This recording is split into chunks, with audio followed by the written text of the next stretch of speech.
Rekod chik moketi kod piny owacho pacho ka indi Makumo chokruok e ute mag lamo e counties mag Nyanza kanyakla kod mago mag Imbo mar Kenya ne geng'o landruok tuo nieri mar COVID-19. Oganda jo Salam e county ma Migori koro odhi e piny Libamba ma Tanzania ne timo nyasi mar Eid ul-Adha ka jafwambo marwa Roslyn Awiti ni kod mathoth ewi wach nieri. Eid al-Adha ma en dho Arabu, matiende en nyasi mar misango, en kinde mar yueyo mibago gi oganda Islam, ka giparogo kaka Ibrahim noyie chiwo wuode Isaka ranyisi mar luor ne duond Nyasaye. Oganda Islam ma Migori, Awendo kod bombe ma Hispania notiyo gi nyamburko ji giwegi kod mago mag wuoth mondo gidonje bomano masirare e piny Tanzania bang' ka sirikal ne lando ni tarik 20 dwe mar auchiel higani mar 2021 en odiechieng gi yueyo sama gibago e nyasino mar Eid al-Adha.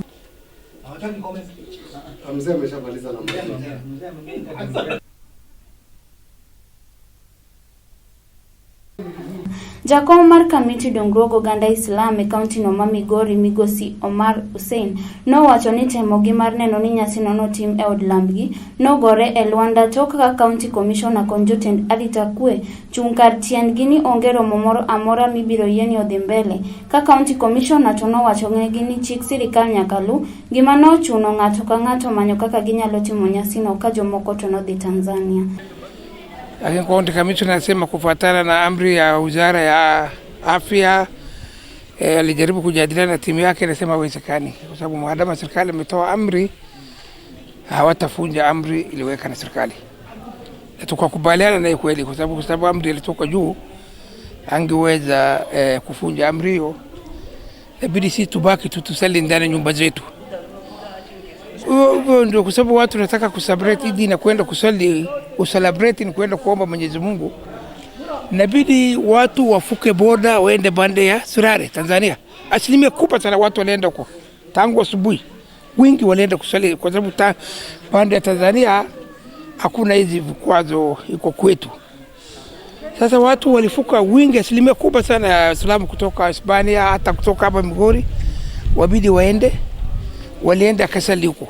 Omar kata kamano to nokwayo sirikal mondo Mbek Chike moket ne ute lamo e gwenge makoni kolero ni do bedo maber ka ute lamo oyaw ka giluwo chike moketi ka loro margi oken gima ber ne dongo mar chuny. Lakini sisi tulisali tu ndani ya nyumba, tukatai kwamba nchi inakabiliana ugonjwa. Lakini serikali inafaa angalia sehemu za ibada. Sehemu za ibada akiendelea kufungwa. Sababu binadamu sisi tuliumbwa na Mungu na tunatarajia kila kitu kutoka kwake. Tukipata shida lazima tukimbilie kwa Mwenyezi Mungu, tufanye maombi kuomba Mungu atuondolee shida, atuondolee balaa. Sasa kufunga bali ya ibada